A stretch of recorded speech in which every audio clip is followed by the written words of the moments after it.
who you put in darkness calls you to that darkness. It's all co-resonance. So if you can see the divine in someone or something, you're actually lifting it. They say what you bless blesses you in return.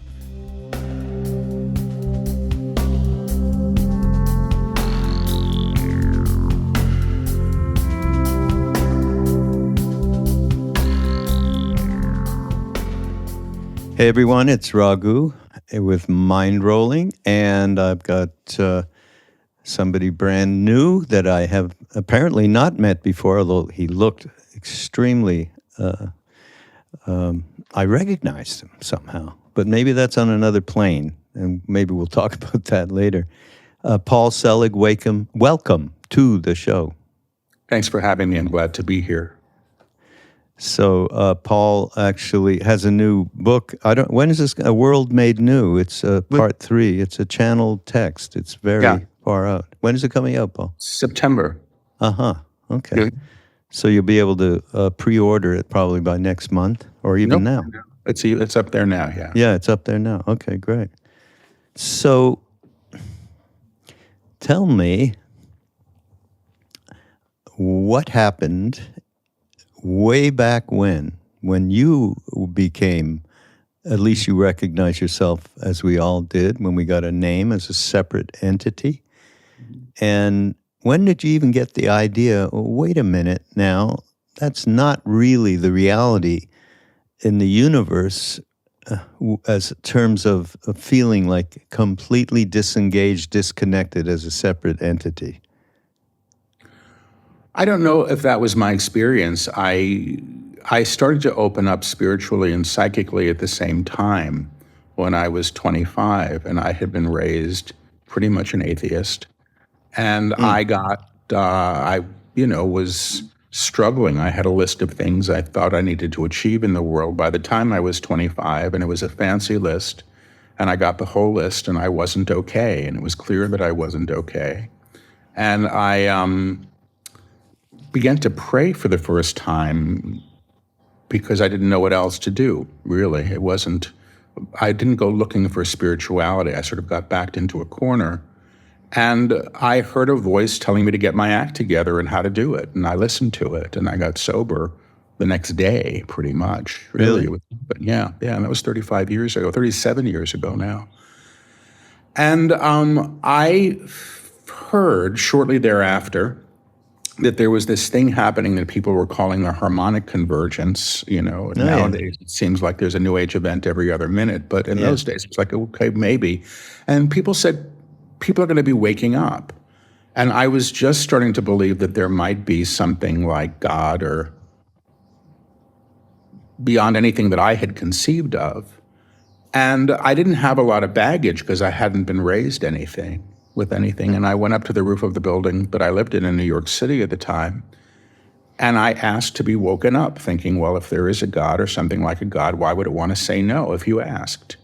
And I ended up having a bit of an experience that people later said sounded like a spontaneous Kundalini awakening. I don't know. I still say, for all I know, I was hyperventilating, but it was an experience of energy through my body and out through the top of my head. And that was the beginning of it. And then I started seeing little lights around people. And my life, as I had known it, was falling apart all around me and continued to for some time. Oh, yeah.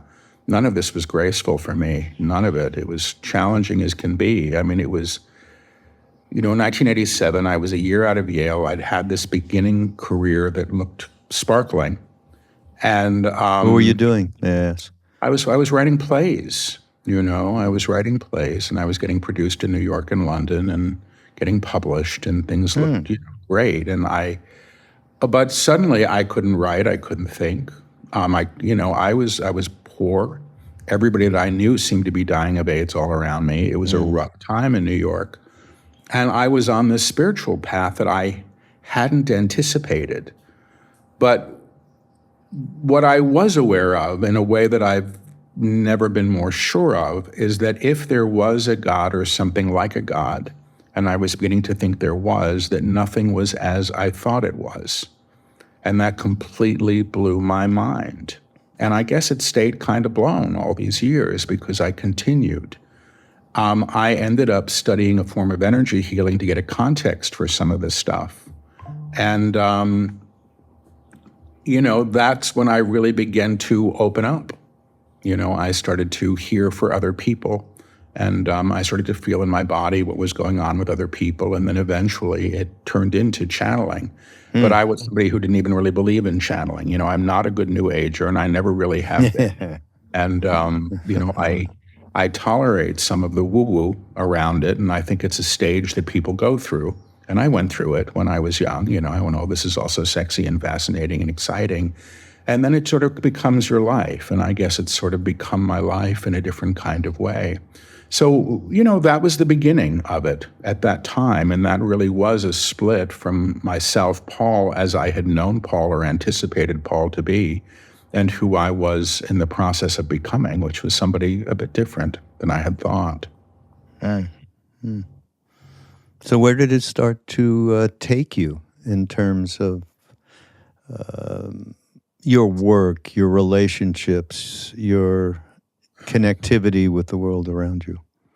Well, I was a college teacher. I taught at NYU for 25 years. Oh, and really? I was in a graduate program at Goddard College, an old hippie school in Vermont, for 18 years. So I had 2 full-time academic appointments, and I was staying under the radar with the channeled work intentionally because I wanted to keep my day jobs and my insurance and things like that.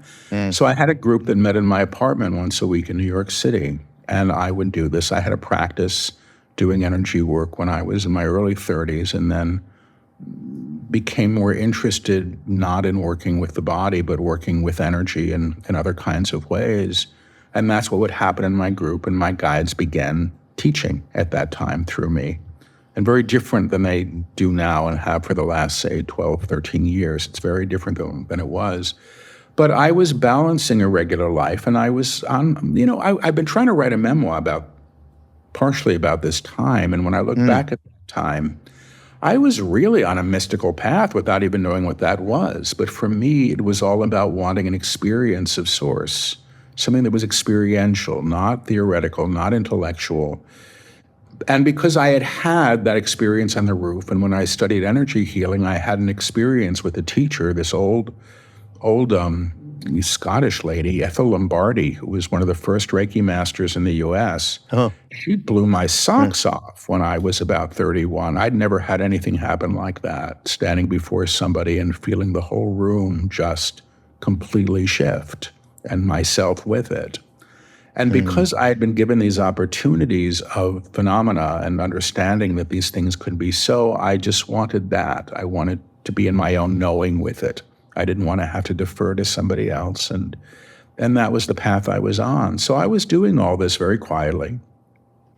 And it wasn't until I was 48, I think, when the guides I work with during a group, I had people, sitting with me, and the guide said, well, we want to keep working with you, but unless you stop smoking cigarettes, we can't. And I was a 4-pack a day guy, No. Oh, yeah. I'd shower, smoke out the window. I loved it, but I stopped the next day. So, and, then everything shifted. So another medium had told me, 2 of them actually, in different ways, that my real work was going to kick in at 48 and 50. And I didn't know what they were talking about. And one of them said, well, you've been veiled for your own protection. And funnily enough, I just realized that's when I quit. And boy, was I veiled. I was in a cloud of smoke. It was impenetrable. But once that was gone, my senses became far more refined. And the guides that I had been working with began to lecture in real ways. And then they began lecturing. They began dictating entire books. So the guides have written now 12 books through me. And there's no writing. I sit in a chair, I close my eyes, and they speak the books. And the last 9 or so were done in front of audiences. There's always got to be somebody there. There was one person there. Yeah, they've done about 4 or 5 of them in front of students all over the world now. They've done them in London. They've done them, but that's what they do. They sit down and they start to dictate. And the transcripts of the dictation are what become the book. There's no editing. I don't type them anymore. Initially, I typed up the first 2, 3 books myself. which was arduous. And I don't like listening to myself channel, so it was painful. But the books are much smarter than I am, I'm happy to say, and seem to be helping people. But that's been my work for the last, well, since 2009, the books. I left my academic life maybe 8-9 years ago now. Oh, really? It's hard, yeah. Well, most people when they're, 50 or so don't walk away from jobs they've had for 25 years and retirement and things like that. But this was the work for me to do, and I did it, and I continue to do it as best I can. Who are these guides? They're teachers, the name that they've used when they announce a name, and I'm more happy when they don't announce a name, is the name Melchizedek, which is a priesthood, really. It's an old name. But they say we're teachers. My favorite definition of them is when they say we are who you become when you know who you are, which I quite like, or the true self, the divine self, an expression of the divine. It's not like, my dead Aunt Kate, or, somebody's grandmother. These whatever they are have been around. People who see them, and I've seen one of them a number of times. Really? Who always comes through the same. Yeah, and usually it's under meditation, in hypnosis or under, in a guided meditation will show up. And I'm always surprised. And he's very tall and has a great big hat and a long beard, and, it's kind of remarkable looking. But when I do my groups, and I do a lot of them, there's often people there that are quite clairvoyant, and they always see monks. All these monks show up, and that's who I get. So that's my posse. But they're teachers, and I'm just grateful that somebody shows up when I sit down to speak. Otherwise, I'd have to go home, send everybody else home as well. That's great. Wow. I mean, the book is pretty amazing. The complexity is amazing, actually. Yep. And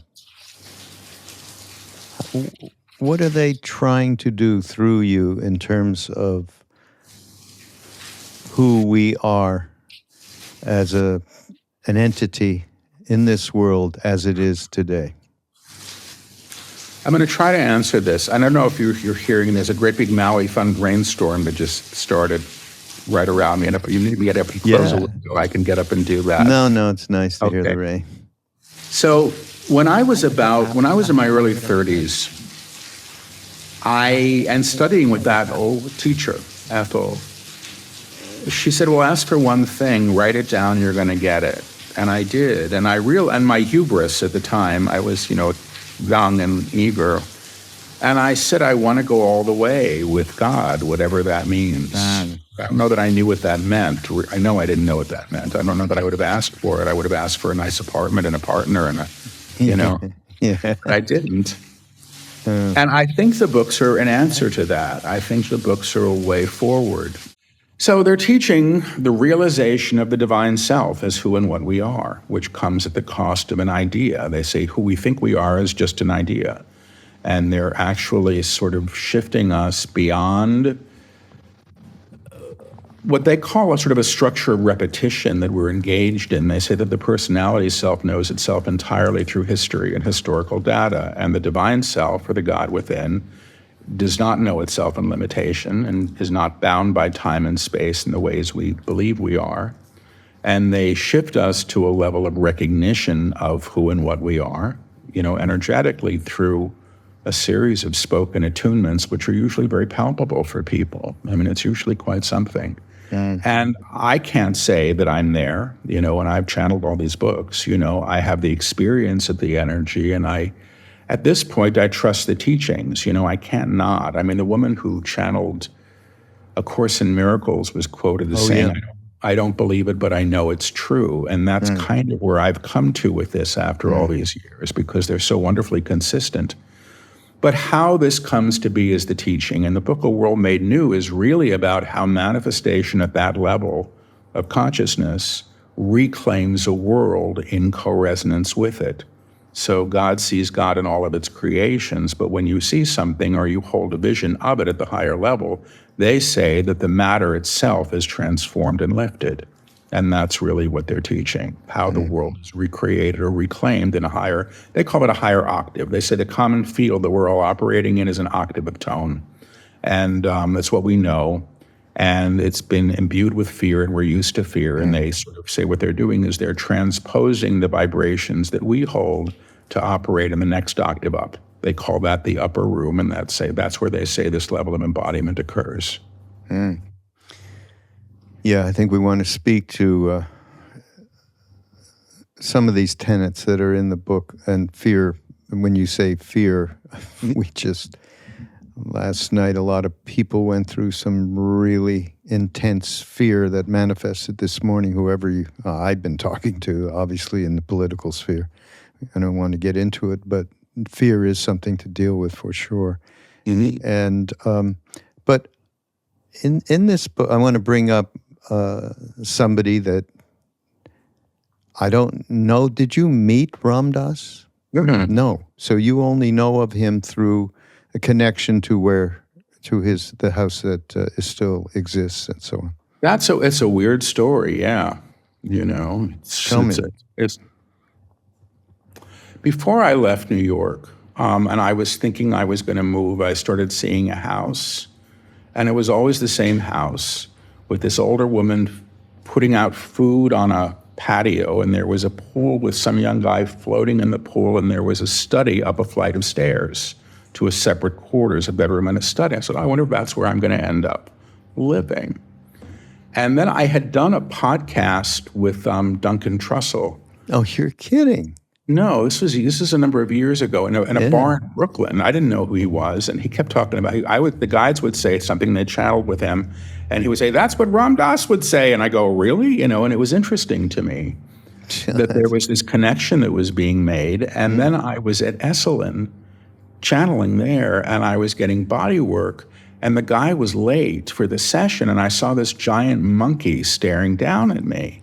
I mean, this big monkey with these amazing eyes. And the guy showed up. I said, "There's a giant monkey." And he said, "Well, it's funny because I was off chanting to Hanuman. That's why I was late to our session." The monkey god.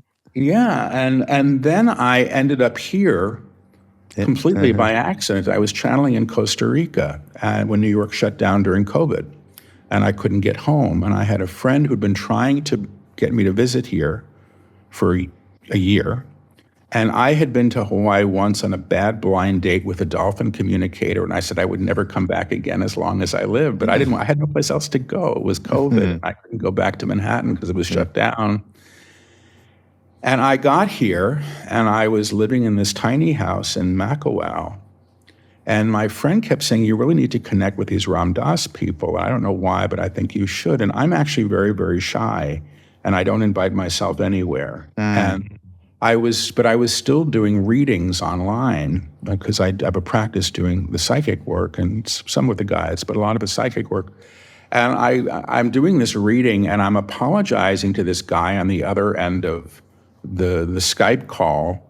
It's a very pleasant-looking young man, and I said, "I'm really sorry for the internet, but I'm on Maui." And he said, "Well, I'm on Maui." And he was one of Ram Dass's caregivers. And then my friend left the island. I still don't know how to drive, so I needed somebody to help me. And this guy. So many years in New York, huh? Yeah, recommended some people. So I found myself being invited to the house. And there was the house I had seen. That was Ram Dass's house, the one I had seen with the pool and was Dasi Ma serving the food. I was like, this is kind of wild. And I found myself welcomed into the community in really the most loving way I could have imagined. And I'm still very, very grateful for that. I was,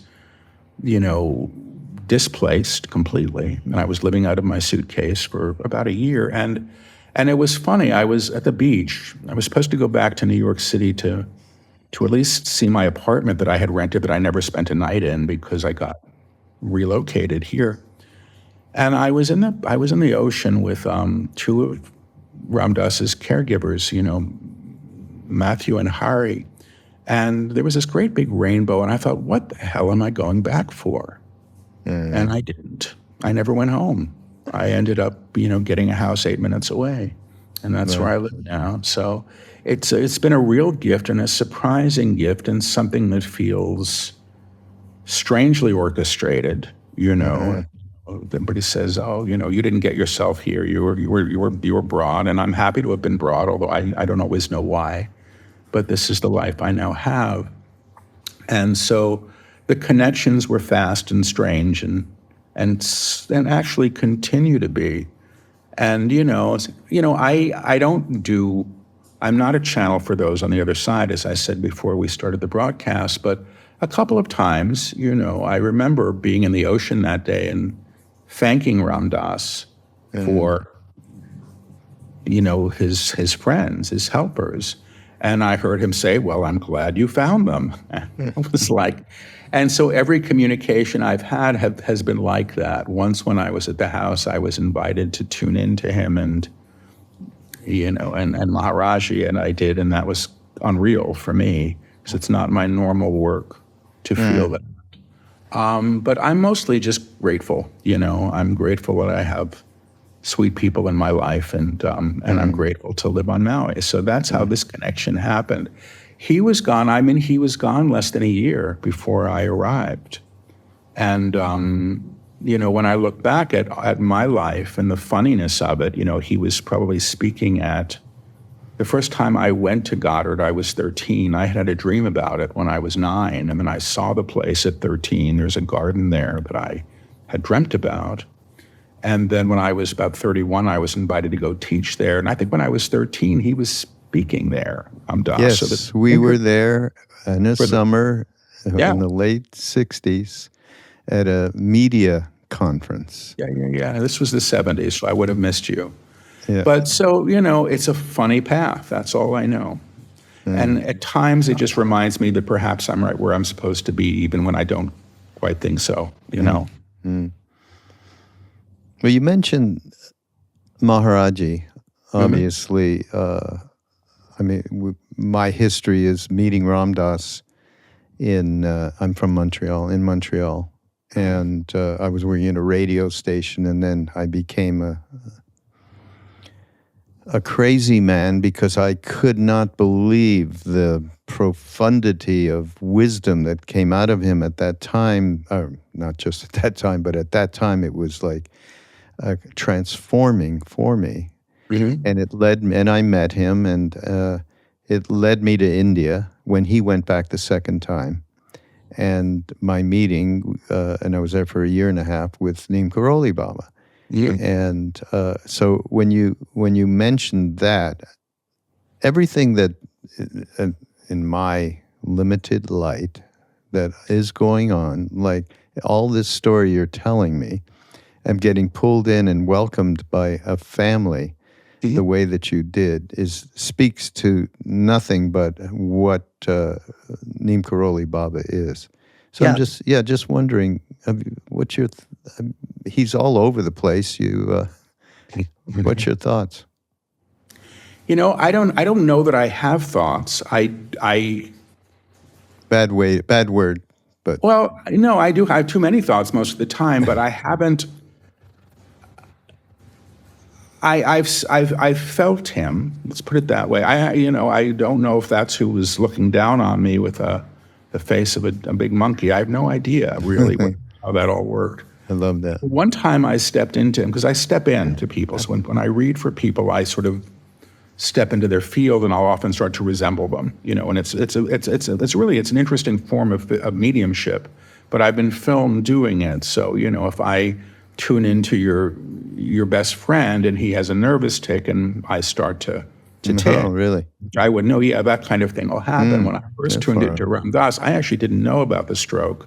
And the first time I stepped in, I lost use of part of my face. And I remember saying, "Did he have a stroke?" And the guy saying, "Yeah, of course," but I didn't know. Wow.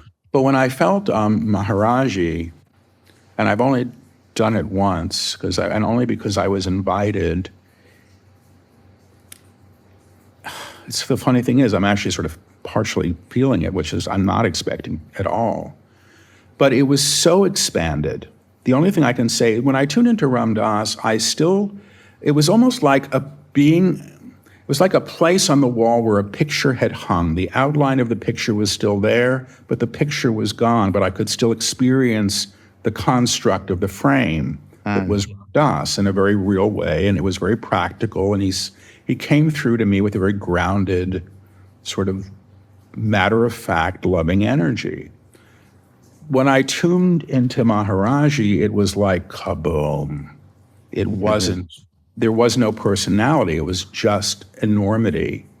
But my body was still there, and I was doing this weird thing with my gums, like my gums. I hadn't seen video of him until after. I went, well, that was what it was like. That's what it felt like. So that's all I know. But am I getting profound messages from these? No, God. I have these guys that I work with.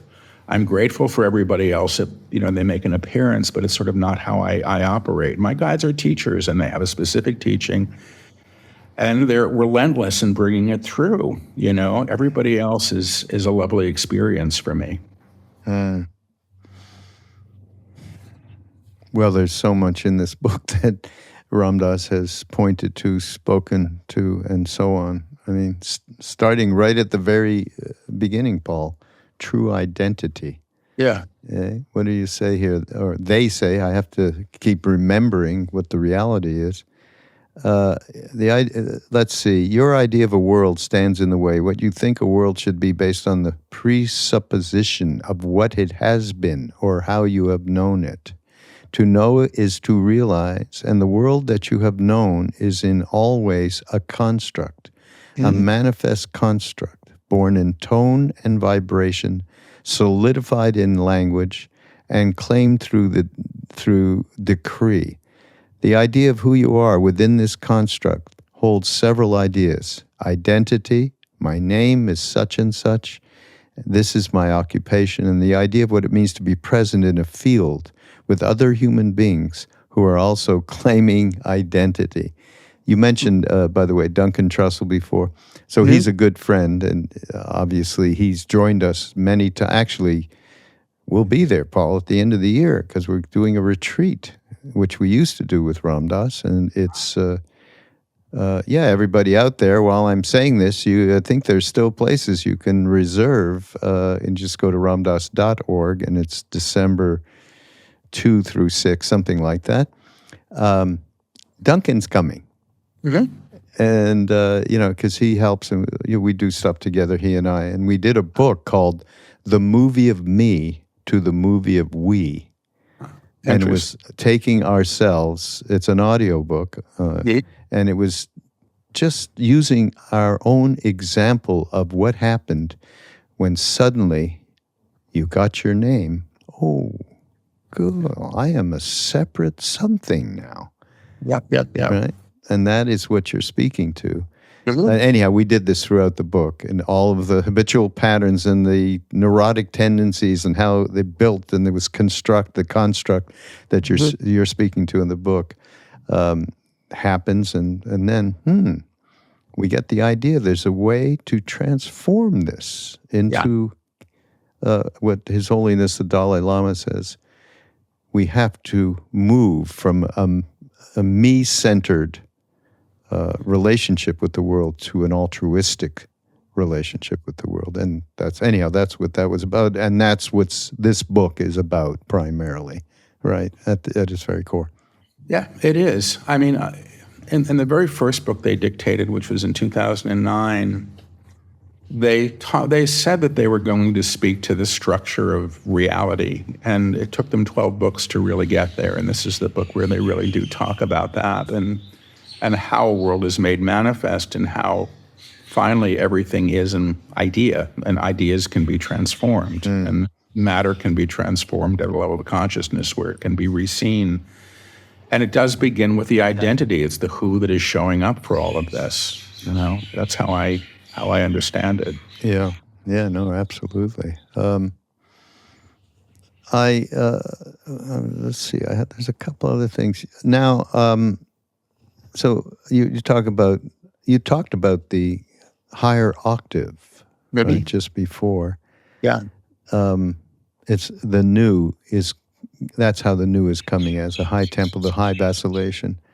The world is shifting itself so rapidly that the old structures born in old ideas and old collective agreement are moving so quickly they cannot adhere to the old, which seeks to come forth as a world made new. This is so informative of what is happening right now.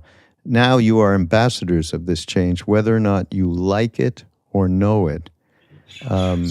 And the challenge for most of you, this is the monks speaking. I can call them the monks. It's like nice to sort of be you just think of something completely remote and you're sitting there and getting these wonderful teachings by these monks. You are in personality. The challenge for most of you, if not all, is that all of your training, all in personality, was born in a lie. You are separate from Source, and that everyone is separate from Source. That lie. Yeah. We are in the middle of that lie. I mean, this is a moment in history. You go back in history, and you try and find more challenging times, and you will. Obviously, you will. But here we are, and we're in this extremely challenging times. And how do we become ambassadors of a change which is absolutely necessary for our future? I don't know. I don't know that I can do it in a nutshell. I could try to get it from them directly in a nutshell because they know how to do that when I don't. Well, you want to try? That would be great. They're saying know who you are. Understand this. The reality. See that the reality that you see is an outpicturing of consciousness. You contribute to it, like it or not, through your beliefs, and how you see, and what you believe things to be, and what you believe things to be. When you comprehend the new, the divine is all things, the divine as all things. What you see is altered. You lift a world to the high octave, through your agreement to it. Agreement is a chord. Agreement is a chord, A-C-C-O-R-D, A-C-C-O-R-D, A-C-H-O-R-D, as on a piano. The music that you are, that all are, is always calling into being, a higher experience, when you align to the higher. How does one align to the higher? Know the divine self, the God within, the God within is actually who you are, and can be claimed for you, and you can align with it, as a demonstration of your true nature, You can't make yourself holy. You already are. Ignited on all things, but you can deny the divine in all things. In most ways you have, and in most ways you have. Yes, say this, Paul. So they're saying to me, I should have said I whisper and repeat when I channel, and that's just how I hear that. So one of the easiest ways that they say this stuff is what you damns you back. What you put in darkness, who you put in darkness calls you to that darkness. It's all co-resonance. So if you can see the divine in someone or something, you're actually lifting it. They say what you blesses you in return. And they say, a blessing isn't, prayers and blessings for the victims of them. It's like how we unfortunately diminish what prayer is or what a blessing is. They say a blessing is the realization of the presence of the divine where it has been denied. It's seeing the divine where it's been put in shadow, and you claim the light where the shadow has been, and you alter the thing. So it's actually very practical, and I think it's sort of easy. When the guides teach this stuff, it comes with an energy that's palpable. They'll have a whole room of people lifting in vibration what they encounter, and you can feel the whole room go, up. It's like waves of energy. And that gives me something experiential to hold on to, when I look at this stuff, because you can't sort of deny that it's happening. The larger affect on it on my life has been extraordinary, and I think that that's true for other people as well. But you don't need this work to do this. God forbid this is the only way forward. But you do, I think, need to understand that who we are in truth, the truth of who we are is of Source, and everything else is just another idea. That's it. Simple. Love that. How has it affected your life in the last 10, 15 years? Well, it's continuing to. It's not like it's all graceful and all easy. And I don't consider myself to be enlightened or ascended. I don't. And I'm not a spiritual teacher. I'm not. I have an interesting skill set that gets utilized to good effect, I hope, in the world. But I'm much less frightened than I was. I'm far more peaceful than I was. I feel, or at least I hope, that I'm much less selfish than I used to be. I came from another time. I mean, when I was in my 30s, I was a step away from homelessness. In my late 20s, there's no question. I had really? $45 to my name at times. So yeah, it was something. When I said I didn't know who I was, it was rough. It was a rough patch.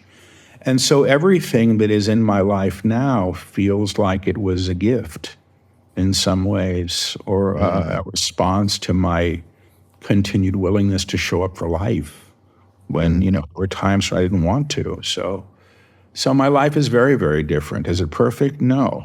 Will it ever be? I don't know what that means. Maybe it's perfect right now, and I'm just going to continue to refute that at every turn. Amazing, really.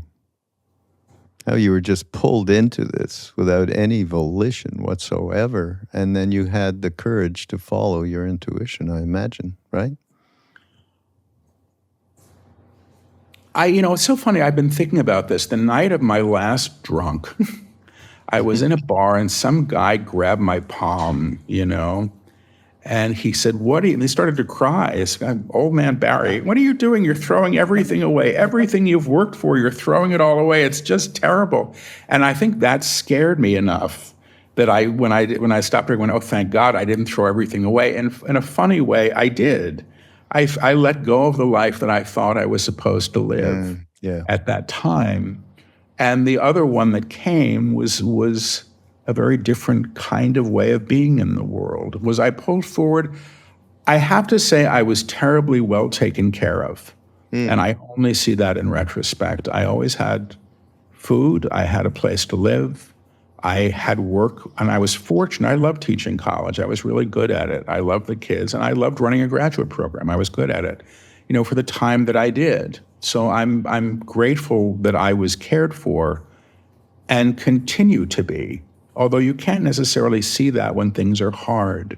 Right. So pulled forward intuition, I was given markers periodically, even like coming to Maui and the experiences here was like, okay, I guess this is where I'm supposed to be. I know this house that I'm showing up at. And, when at Goddard was the same way. I dreamt about it as a child. So I went, okay, yes, I'm here. There's a reason for this.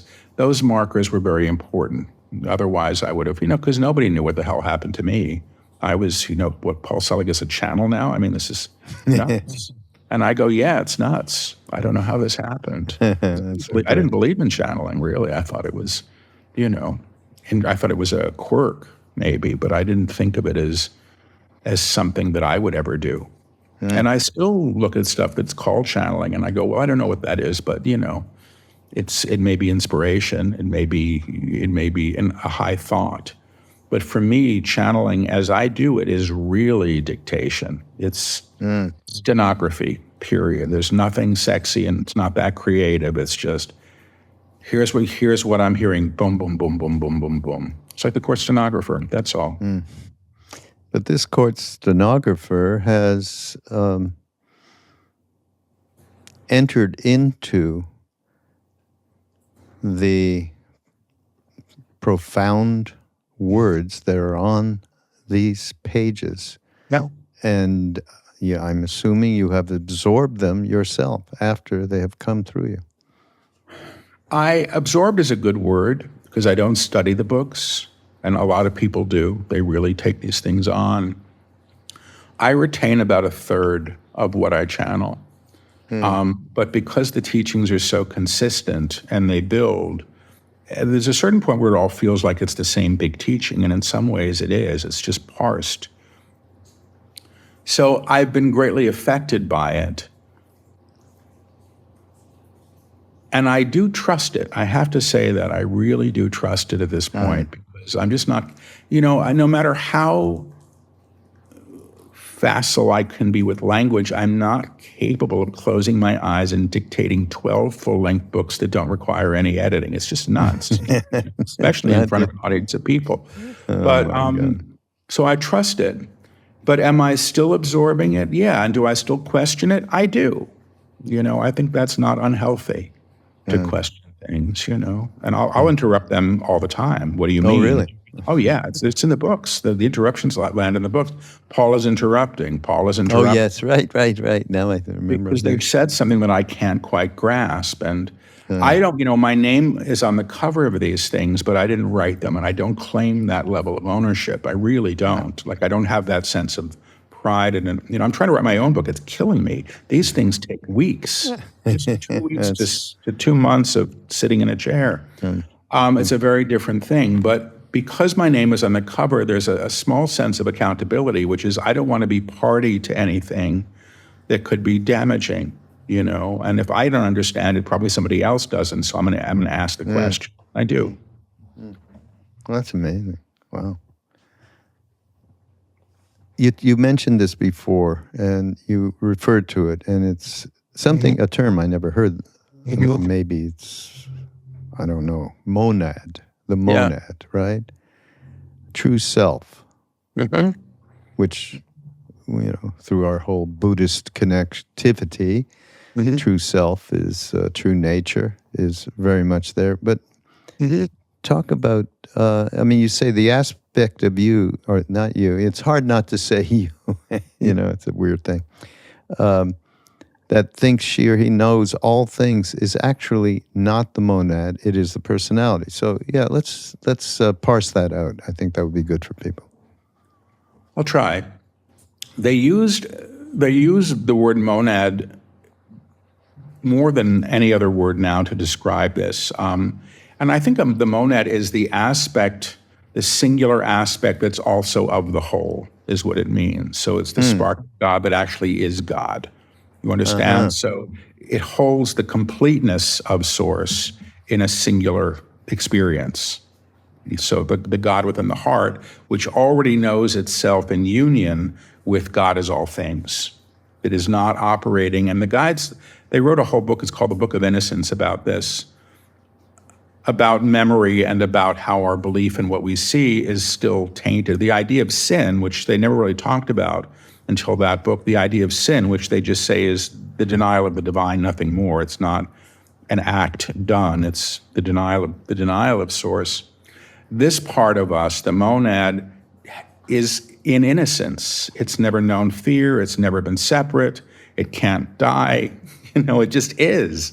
And that's of God as a whole. The personality construct, which they call the small self, there's nothing wrong with it. We all have one. They're saying, say this. So when I was in my early 30s and I was struggling, one of the first things I heard in channel, and I wrote it because I didn't start off channeling, I was hearing fragments, and I heard, freedom comes when the throne relinquishes its king. And I wrote it down on a piece of paper, and I didn't understand it. And I always have to say I'm 99% sure it was channeled, because that's why I wrote it down, because I didn't get it. And now I think it's the entirety of the teaching. Who sits on the throne? What aspect of self is experiencing reality? If it's the personality self with its agendas, and I should get this, and I should be that, and you should agree that I'm this, and you should give me that, all that stuff, that's all based in, they say, historical data. How you were raised, what you think you are, what you were taught was important, all of that stuff. And they say that the personality self knows itself only through history. And so all it can do is really replicate at that level. So when the guides speak about this, they talk about the personality self being necessary, but it's a construct. And that construct itself is altered through this process, or reknown in a higher way, because the personality is as of God as is everything else. Nothing's outside of it. It's not like we're trying to excise a part of ourselves, because they say, well, what you damn damns you back. And that includes my desire to suppress and damn and shame, parts of me or anybody else. And so that's this process that they're taking us through of sort of alignment in a higher way, through this inclusion, the guides bring their students to what they call the upper room, which is this other level of vibration. And the first claim or attunement that's made there is the claim, I have come. And the aspect of self that makes that claim, they say, is the divine self, sort of saying, okay, I've come. And now what that implies is the monad or the divine self is going to begin to express. And it expresses at the cost of the old. So imagine a light within you that then starts to seek to reclaim the parts of self that were put aside or denied. In the dark. Yeah. That's I love that analogy. Where does monad come from? I mean, the word. I actually don't know. Huh. I know it's used in esoteric Christian, no, right? teaching. It might be. I think I looked it up once, believe it or not, like once. I think there's a scientific meaning, and then there's an esoteric or religious meaning, and they kind of mean the same thing. That's great. I mean, there's so much here. An hour wouldn't do it, but I like this. It's called recognition, that they spoke to what stands before you today in an awakened state is a realization that what has been before you was a requirement for growth. And this is Ram Dass said many, many times, suffering. I love suffering. It allows me to grow. He didn't say it in that term, but that's what the meaning was. But you can no longer go about saying, quote unquote, the terrible thing that happened, quote unquote, that horrible incident, that awful man or woman. You actually claim them in a frightening way, and any choice made in fear will continue to be fearful, which you have addressed. I mean, I'm going back to now. Yeah. Fear of, in particular, an individual that it has so much effect, the divisiveness in this country, et cetera, within ourselves, because it's just a reflection of that within ourselves. But I think this is really important maybe to say a couple of words about how we do this, and we claim all of this, and we then participate in the fear. Yeah, the guides talk about it a lot. They talk about our belief that, a public hanging will rid the town of the evil once the horse thief is hung, and how ridiculous that is. It's never solved anything except provided some symbol of restoration, which is not true. And it's not true unless we align to a level of consciousness where that's not required. They've said that we've been at war for so long that we expect war. And so consequently, we continue to replicate it. And what will change that is moving to a level of consciousness where war is not possible. It's just not, it's not even on the menu of a thing to choose anymore. That can be so. But to what you were asking in the first book, and which was dictated in 2009, they said humanity is at a time of reckoning, and a reckoning is a facing of oneself and all of one's creations. And they went on to say that everything that's been created in fear needs to be recreated or reclaimed in a higher way.